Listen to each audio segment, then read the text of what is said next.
Bohr's magnetron क्या होता है और बोहर्स मैग्नेट्रॉन की वैल्यू क्या है? कौन बताएगा? हाँ जी आकाश। सर इलेक्ट्रॉन का रिवॉल्व जो फर्स्ट शेल में होता है उसकी वैल्यू 9.27 इंटू 10⁻²। बिल्कुल सही है। It's value is 9.27 into 10⁻⁻24। But what is the unit? Joule पर टेस्ला। फिर से बोलना। जूल पर Tesla.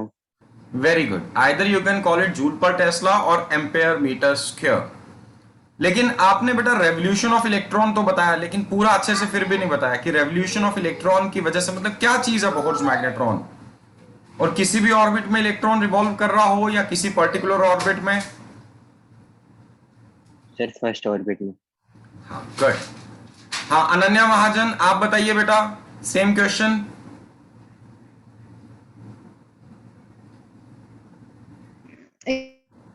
Excuse me, sir, I've not watched the video. Why not बेटा? ये पिछला वीडियो नहीं है, ये उससे पहले का होगा। बोहर्स मैग्नेट्रॉन तो पहले कवर हो चुका है पिछले वीडियोस में। ये last. I haven't watched previous lectures. क्यों नहीं बेटा, कब देखोगे? Sir, actually exams हैं कल से तो मैं तभी समझ रहा हूँ, मैं रिवीजन कर समझ। रही थी। तो आप लोग एडवांस में क्यों नहीं प्रिपेयर करते हैं? फिजिक्स ऐसा सब्जेक्ट है जिसके लिए लास्ट में प्रिपरेशन होती ही नहीं है। फिजिक्स की प्रिपरेशन स्टार्टिंग में ही होती है बेटा। हाँ सुमित रैना बेटा, आप बताइए।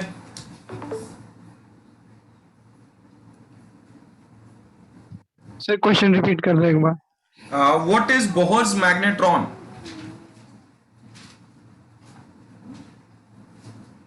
Sir magnetic dipole moment acquired by revolution of electron. Acquired by the atom.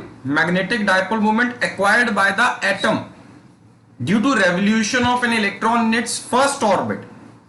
किसी भी एटम में अगर कोई इलेक्ट्रॉन फर्स्ट ऑर्बिट में रिवॉल्व करता है तो उस फर्स्ट ऑर्बिट में इलेक्ट्रॉन की रेवोल्यूशन की वजह से जो डायपोल मोमेंट एक्वायर करता है ये एटम, उसको हम बोलते हैं बोहर्स मैग्नेट्रॉन। तो इसकी वैल्यू है 9.27 into 10⁻⁻24 ampere metre square. Jatin बेटा आप बताइए, अगर इलेक्ट्रॉन सेकंड ऑर्बिट में रिवॉल्व करेगा तो क्या उसकी वजह से भी डायपोल मोमेंट होगी?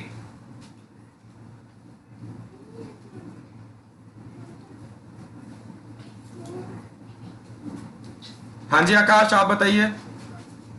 ये सर 2 टाइम्स हो जाएगी। 2 टाइम्स हो जाएगी। Very good, very good. Gurneet बेटा आप बताओ, बोहर्स मैग्नेट्रॉन के लिए फॉर्मूला क्या आया था हमारे पास? ये तो होगी numerical value. What is the mathematical formula?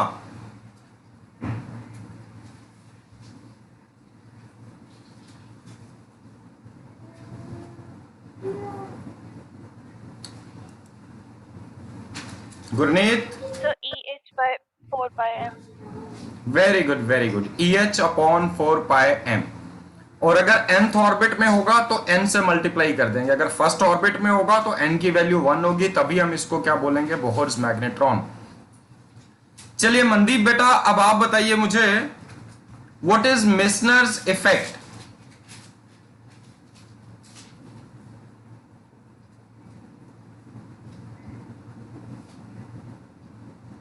Mandeep, sir repeat it please. What is Meissner's effect? MEISSNER apostrophe S, Meissner's effect. What is Meissner's effect?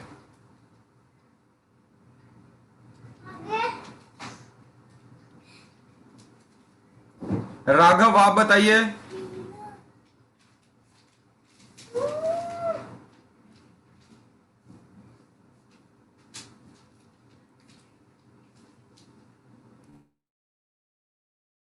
प्रीति आप बताओ। सर ये सुपर कंडक्टर्स के लिए कि जो सुपर कंडक्टर्स होते हैं वो प्योर डायमैग्नेटिज्म से करते हैं।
नहीं प्रीति, पहली बार तो ऑडिबल था, थोड़ा सा मैंने दोबारा पूछा था आपसे, आपने दोबारा रिपीट नहीं किया।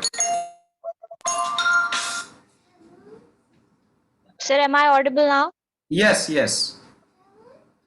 सर ये सुपर कंडक्टर शो करते हैं जिसमें कि जो सुपर कंडक्टर्स हैं वो प्योर डायमैग्नेटिज्म की प्रॉपर्टी शो करते हैं। बिल्कुल बिल्कुल, प्योर डायमैग्नेटिज्म की प्रॉपर्टी शो करने का मीनिंग क्या होगा? सर कि वो पूरी की पूरी फील्ड लाइंस को मैग्नेटिक रिपेल फील्ड कर लाइंस देंगे। को एक्सपेल कर देंगे। जैसे Yes, sir. इलेक्ट्रोस्टैटिक शील्डिंग पढ़ी थी आपने इलेक्ट्रोस्टैटिक्स में, कोई भी हॉलो मेटेलिक कैविटी होगी तो उसके अंदर इलेक्ट्रिक फील्ड की वैल्यू हमेशा जीरो रहेगी, मेटल्स के अंदर इलेक्ट्रिक फील्ड हमेशा जीरो बना रहता है।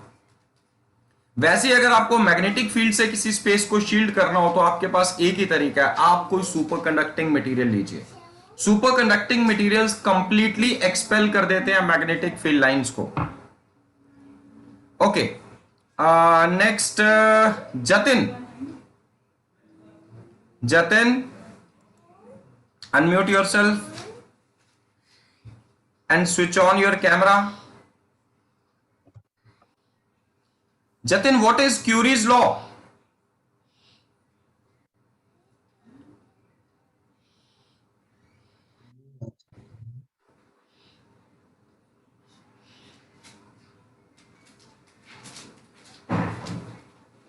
Hello sir.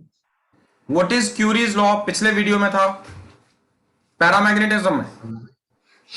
नहीं याद। नहीं याद है?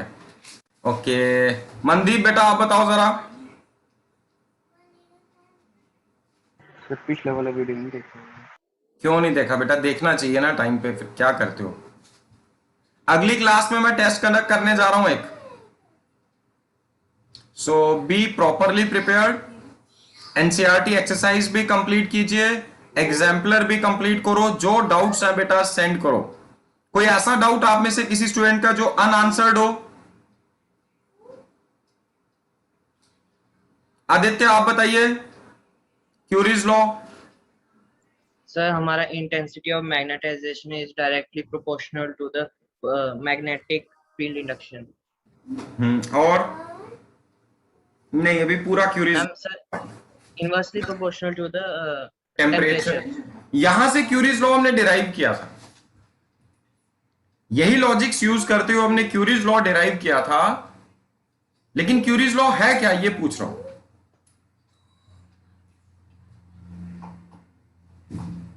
आपने सही बताया, जो बताया वो गलत नहीं है, लेकिन इसी के बेसिस पे फाइनली क्यूरीज लॉ को हम कैसे फ्रेम करते हैं? What is Curie's law? Akash आप बताओ। Sir, the magnetism in paramagnetic material is directly proportional to the applied magnetic field.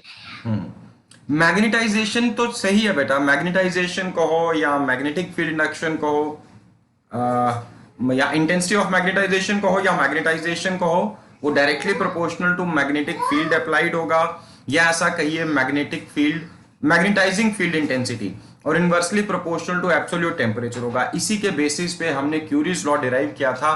Curies law कहता है magnetic susceptibility is inversely proportional to absolute temperature. Magnetic susceptibility is proportional to absolute temperature. याद आया? जैसे Yes, sir. अच्छा, क्या ये curies law जो है, क्या ये सिर्फ पैरामैग्नेटिक मटेरियल्स पे एप्लीकेबल है या बाकियों पे भी एप्लीकेबल है, डाया और फेरो पे? सर डाया पे नहीं है। डाया पे नहीं है, फेरो पे है। जैसे बेटा यहां थोड़ा ध्यान दीजिएगा सभी, क्यूरीज लॉ सिर्फ पैरामैग्नेटिक मटेरियल्स के लिए है, ये फेरोमैग्नेटिक मटेरियल्स पे एप्लीकेबल नहीं है, इस चीज को समझना। नो डाउट वहां पे मैंने क्यूरीज लॉ इन फेरोमैग्नेट्स भी कराया था आपको। वहां पे क्या बताया था? Susceptibility is inversely proportional to T minus TC. Paramagnetic materials में हमने बोला susceptibility is inversely proportional to absolute temperature, और फेरोमैग्नेटिक मटेरियल्स के केस में हमने क्या बोला था? It is inversely proportional to temperature minus Curie temperature. मतलब temperature exceeding the Curie temperature, temperature exceeding the Curie temperature. और क्यूरी टेम्परेचर कौन सा टेम्परेचर होता है? क्यूरी टेम्परेचर से ऊपर अगर टेम्परेचर गया तो कोई मटेरियल फेरोमैग्नेटिक होता ही नहीं है। याद है क्यूरी टेम्परेचर क्या है? आदित्य आप बताओ क्यूरी टेम्परेचर क्या है?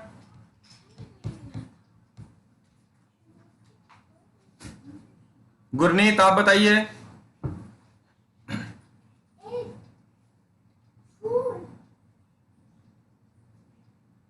गुरनीत,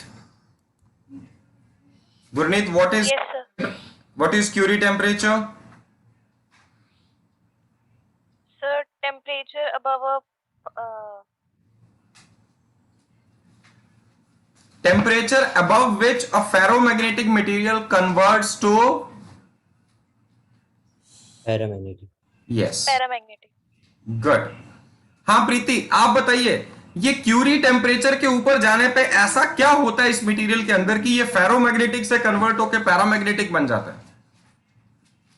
सर रैंडमनेस इंक्रीज हो जाएगी टेम्परेचर इंक्रीज होने पे, तो जो डोमेन्स वगैरह बने होते हैं गुड, फेरोमैग्नेटिक डोमेन्स टूट जाएंगे, अब डोमेन नहीं बचेंगे वहां पे, ठीक है? Okay, Abhishek, Abhishek what is a magnetic domain? I think Abhishek का ऑडियो नहीं आ रहा है, चलो कोई बात नहीं। Raghav Verma, Raghav Verma yes sir. What is a magnetic domain?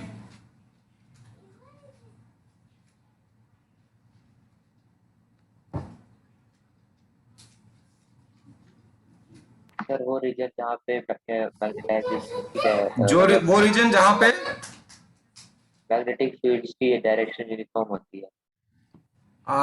नहीं नहीं, नॉट अप्रोप्रिएट, बिल्कुल अप्रोप्रिएट नहीं हो। या आप वीडियो ध्यान से सुन नहीं रहे। मैं हमेशा कहता हूं बेटा मेरा वीडियो बड़ा कंटेंट पैक्ड होता है, कम टाइम के अंदर ज्यादा कंसेप्ट क्लियर किए होते हैं। जितने कंसेप्ट मैं डिस्कस करता हूं ना अपने वीडियो में, अगर कोई भी और किसी का भी वीडियो देखोगे तो मेरे वीडियो में अगर वो 45 या 50 मिनट्स में पैक्ड है, वो कम से कम 1.5 घंटे के अंदर इतना कंटेंट पैक किया होगा। इसलिए कभी भी प्लेबैक स्पीड मत बढ़ाइए और ध्यान से सुनिए। इसलिए कहता हूं हेडफोन ईयरफोन लगा के और ध्यान से। ये छोटी छोटी गलतियां आप करते हैं, फिर उसको रिवाइज भी किया करो बेटा। Preferably same day before going to bed एक बार वो जो नोट्स आपने बनाए हैं एक बार नजर लगा के सो जाइए। हाँ जी आकाश बेटा। सर सेम डायरेक्शन में होते हैं क्या? सर मैग्नेटिक मूवमेंट मतलब। हाँ, मैग्नेटिक डोमेन बहुत सारे ऐसे एटॉमिक या मॉलिक्यूलर डायपोल्स का ग्रुप है जिनकी magnetic dipole moment same direction में।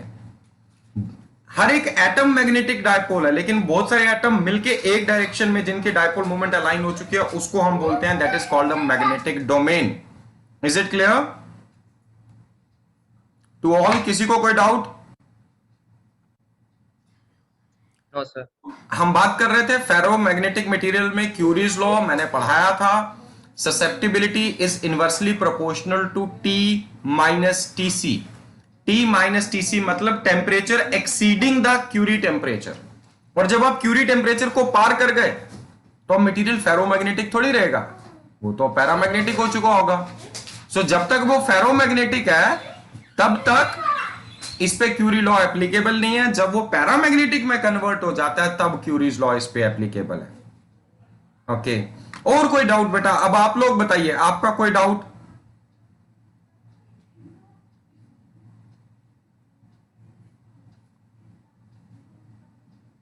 कोई डाउट नहीं है? क्या बात है। Sir hysteresis. हिस्टेरिसिस, तो बेटा हिस्टेरिसिस आपने इलास्टिसिटी में भी क्लास 11th में पढ़ा होगा। वहां पे स्ट्रेस वर्सेस स्ट्रेन कर्व हम प्लॉट करते हैं। इस क्लास में आपने पढ़ा मैग्नेटिक हिस्टेरिसिस। यहां पे magnetisation versus H, M versus H। What is H? That is magnetising field intensity. Intensity of magnetisation या magnetisation versus magnetising field intensity. ये ग्राफ हम प्लॉट करते हैं। तो इस ग्राफ में देखो H जो है वो कॉज है, मैग्नेटाइजिंग फील्ड है जो मैग्नेटाइजेशन कॉज करेगा। अगर कोई मटेरियल मैंने मैग्नेटाइज करना है तो मुझे इसके ऊपर H अप्लाई करना पड़ेगा। H अप्लाई करूंगा तो ये मटेरियल मैग्नेटाइज हो पाएगा। तो जब मैं इसके ऊपर H अप्लाई करूंगा तो मैग्नेटाइजेशन आनी चाहिए। ये बात हमें कॉमन सेंस से समझ आती है। और हम ये भी कहते हैं, क्यूरीज लॉ प्रूव करते हुए हमने कहा था M should be directly proportional to H। लेकिन प्रैक्टिकली हमने देखा, जब ये ग्राफ प्लॉट किया, किसी फेरोमैग्नेटिक मटेरियल को रिपीटेडली बार बार मैग्नेटाइज किया, डीमैग्नेटाइज किया, फिर ऑपोजिट डायरेक्शन में मैग्नेटाइज किया, फिर डीमैग्नेटाइज किया, तो हमने क्या देखा, मैं यहां पे स्क्रीन शेयर करता हूं आप लोगों के साथ, स्क्रीन पे डिस्कस करता हूं।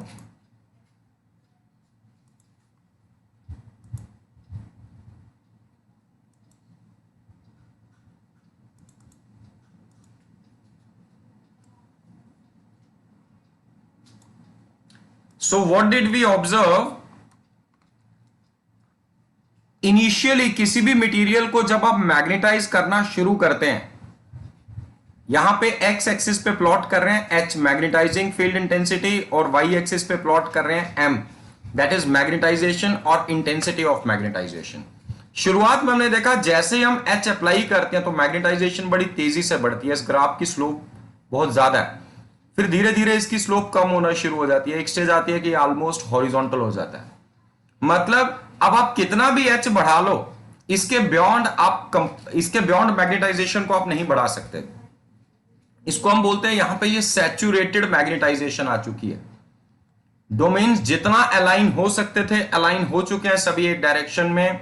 अब ये मटेरियल जितना मैग्नेटाइज हो चुका है, इससे ज्यादा आप इसको मैग्नेटाइज नहीं कर सकते। यहां मैग्नेटाइजेशन में सैचुरेशन आ जाती है।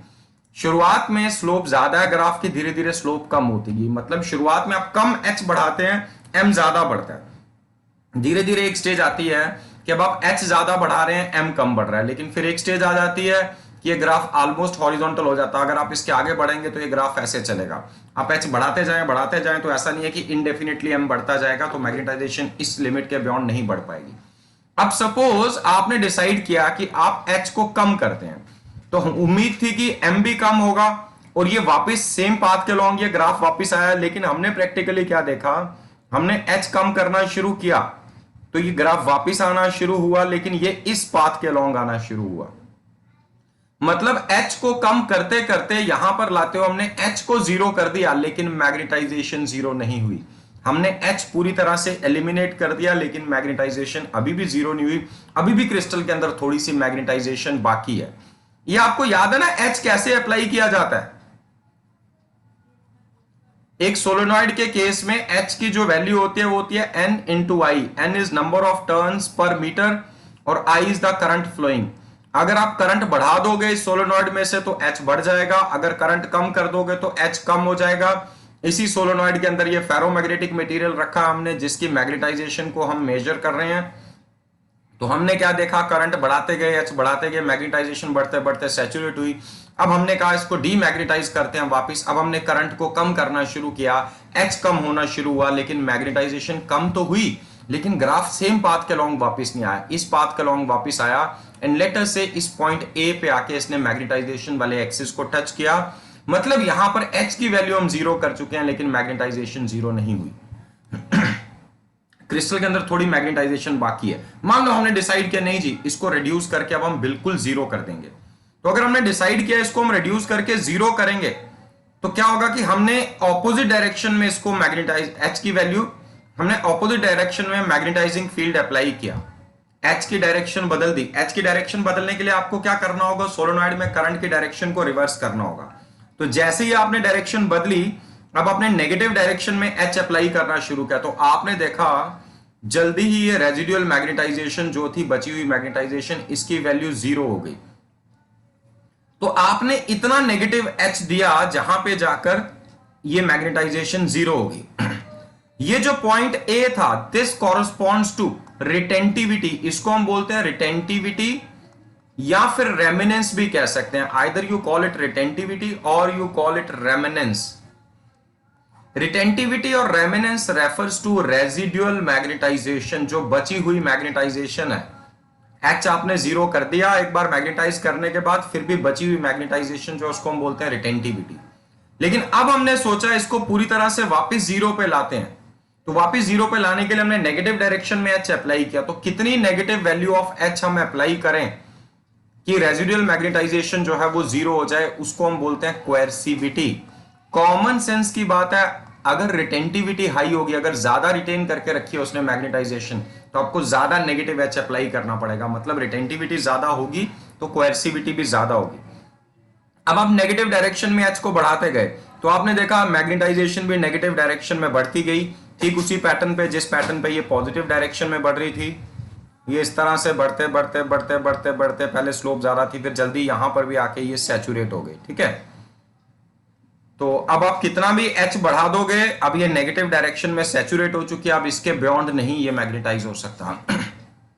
फिर से आपने सेम प्रोसेस रिपीट किया, एच को डिक्रीज करने लगे, लेकिन एच को डिक्रीज करते हुए मैग्नेटाइजेशन तो डिक्रीज हुई, बट ये ग्राफ सेम पाथ को फॉलो नहीं कर रहा था। ये यहां पे आके टच किया, ये पॉइंट भी वही रिटेंटिविटी को इंडिकेट कर रहे हैं। अब फिर से एच हमारा जीरो हो चुका है, लेकिन मैग्नेटाइजेशन की ये वैल्यू अभी भी पेंडिंग है। तो ये पॉइंट सी जो है, it also indicates retentivity, remnants या रेजिडुअल मैग्नेटाइजेशन। फिर आपने पॉजिटिव डायरेक्शन में एच अप्लाई करना शुरू किया। जब पॉजिटिव डायरेक्शन में एच अप्लाई किया तो आपने देखा यहां पे इस पॉइंट पे आके एम की वैल्यू जीरो हो गई। एम एक्सिस है ना वर्टिकल, तो इस पॉइंट को अगेन हम क्या बोलेंगे, this is again called as coercivity. ये जो पॉइंट डी है, इट ऑल्सो इंडिकेट्स कोएर्सिविटी, कि कितना ऑपोजिट डायरेक्शन में एच अप्लाई करें कि बची हुई मैग्नेटाइजेशन जीरो हो जाए। फिर सेम डायरेक्शन में, पॉजिटिव डायरेक्शन में मैग्नेटाइजेशन को बढ़ाते जाओगे, अगर आप एच को बढ़ाते जाओगे तो मैग्नेटाइजेशन बढ़ती जाएगी। ये फिर से वापस यहां आके इस ग्राफ को टच करेगी, दोबारा यहां पे आ जाएगी, फिर से सेम साइकिल रिपीट होता रहेगा। तो यहां पे हम देख रहे हैं एम एग्जैक्टली एच के साथ नहीं चल रहा, एम थोड़ा पीछे चल रहा है। एक बार सैचुरेट हो गया, बॉडी में सैचुरेटेड मैग्नेटाइजेशन आ गई, आपने एच को जीरो ले आया, लेकिन एम जीरो नहीं आया। फिर एच नेगेटिव चला गया, फिर एम जीरो हुआ। फिर एच नेगेटिव साइड आपने बढ़ाते गए, एम सैचुरेट हो गया, फिर वापस आए, फिर एच जीरो कर दिया, लेकिन फिर एम जीरो नहीं हुआ पॉइंट सी पे आके। फिर हमने उसके ऑपोजिट डायरेक्शन में एच अप्लाई किया तो पॉइंट डी में जाके एम जीरो। तो एम जो है वो एच के साथ साथ नहीं चल रहा, थोड़ा पीछे चल रहा है। This lagging behind of M, lagging behind LAGING, lagging behind of M from H is called as hysteresis, is called, इसी को हम क्या बोलते हैं, this is called hysteresis, magnetic hysteresis। अब समझ आया सबको? Yes sir. Yes sir. ठीक है, क्या आपको याद है हार्ड और सॉफ्ट फेरोमैग्नेटिक मटेरियल्स क्या होते हैं? Yes sir. सबको याद है ना? कोई डाउट है तो बेटा पूछ लो। दो तरह के फेरोमैग्नेटिक मटेरियल्स हैं, एक होते हैं हार्ड, एक होते हैं सॉफ्ट। अक्सर आपने सुना होगा सॉफ्ट आयरन कोर। तो सॉफ्ट का मतलब वो वाला सॉफ्ट नहीं है कि पकड़ने में सॉफ्ट होगा, टच करने में सॉफ्ट होगा, कॉटन की तरह या स्पॉन्ज की तरह। यहां वो मीनिंग नहीं है, यहां इसका मीनिंग कुछ अलग है। सॉफ्ट का मतलब ऐसे फेरोमैग्नेटिक मटेरियल जो अपनी मैग्नेटाइजेशन को होल्ड नहीं करते, ज्यादा जल्दी लूज कर देते हैं। अब मैग्नेटाइज करें तो इजीली डीमैग्नेटाइज हो जाए, ऐसे मटेरियल्स को हम बोलते हैं सॉफ्ट फेरोमैग्नेटिक मटेरियल्स। तो हार्ड फेरोमैग्नेटिक कौन से हैं? जिनको एक बार मैग्नेटाइज कर दो तो आसानी से डीमैग्नेटाइज ना हो, अपनी मैग्नेटाइजेशन को रिटेन करने की टेंडेंसी ज्यादा हो।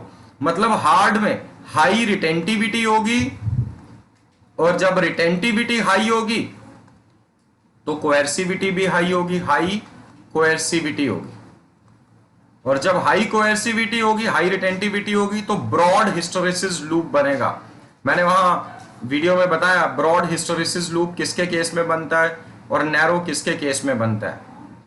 याद आया आपको? Yes sir. लो, और इस केस में नैरो हिस्टेरेसिस लूप। दूसरी चीज बेटा, ये जो लूप हमने यहां बनाया, इसमें area enclosed by the loop क्या वैल्यू देता है आपको? ये जो एरिया है, area enclosed, area Work done per cycle. Work done per cycle. Yes, good. Work done per cycle of magnetisation and demagnetisation.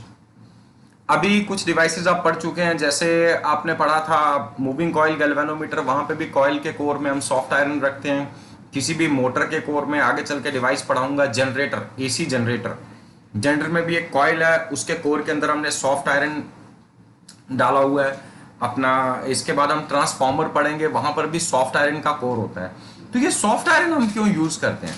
Because soft iron एक बार magnetise हो गया तो आसानी से डीमैग्नेटाइज हो जाएगा। इसके लिए ज्यादा वर्क डन नहीं करना पड़ेगा।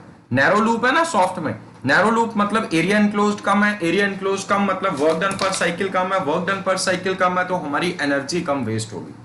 अब सवाल ये कि यहां पर ये साइकिल्स जनरेट कैसे होंगे? तो बेटा यहां पर ये जो साइकिल्स जनरेट होने हैं, जब जब हम ऑल्टरनेटिंग करंट की सप्लाई लेते हैं, तो आपको मैंने करंट इलेक्ट्रिसिटी में ऑल्टरनेटिंग करंट का ग्राफ बना के दिखाया था।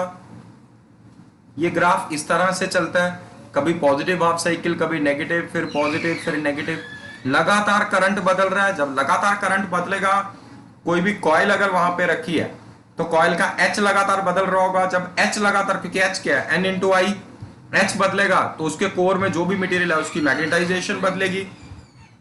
एक बार पॉजिटिव साइकिल, फिर मैग्नेट, पहले करंट गया पीक पे, फिर जीरो हो गया, मतलब H की वैल्यू बढ़ने लगी, फिर बढ़ने के बाद पीक से वापस नीचे आके जीरो, फिर नेगेटिव साइड बढ़ी। तो मतलब यहां पे भी साइकिल्स, जो काम हमने यहां पे किया था हिस्टैरिसीस लूप को स्टडी करने के लिए, एक बार पॉजिटिव डायरेक्शन में मैग्नेटाइज किया, एक बार नेगेटिव, तो वहां पे भी repeated cycles of magnetisation and demagnetization of the core होंगे। अगर मटेरियल सॉफ्ट फेरोमैग्नेटिक होगा तो वर्क डन इस केस में कम होगा, एनर्जी कम वेस्ट होगी। ठीक है, is it clear? Yes sir. Yes, तो बेटा ये हार्ड फेरोमैग्नेटिक मटेरियल कहां इस्तेमाल करते हैं हम? Permanent very good, permanent magnet. उस मटेरियल को एक बार मैग्नेट बना दिया आपने, अब वो अपनी मैग्नेटाइजेशन लूज नहीं करेगा। तो परमानेंट मैग्नेट्स बनाने के लिए हार्ड फेरोमैग्नेटिक मटेरियल, हार्ड की examples, alnico, it's an alloy of aluminium, nickel and cobalt, steel, and there are some other alloys too. ठीक है, सॉफ्ट में iron, that's an example of a soft ferromagnetic material. तो ये अच्छे से clear है? yes, sir. Sir. अच्छा, question number 22 कर पाए थे सभी लोग? Yes, sir. Yes, sir. कोई डाउट है तो नहीं अब किसी को? मैंने पहले ही बताया इसमें सॉल्यूशन बुकलेट में इसका सॉल्यूशन गलत था,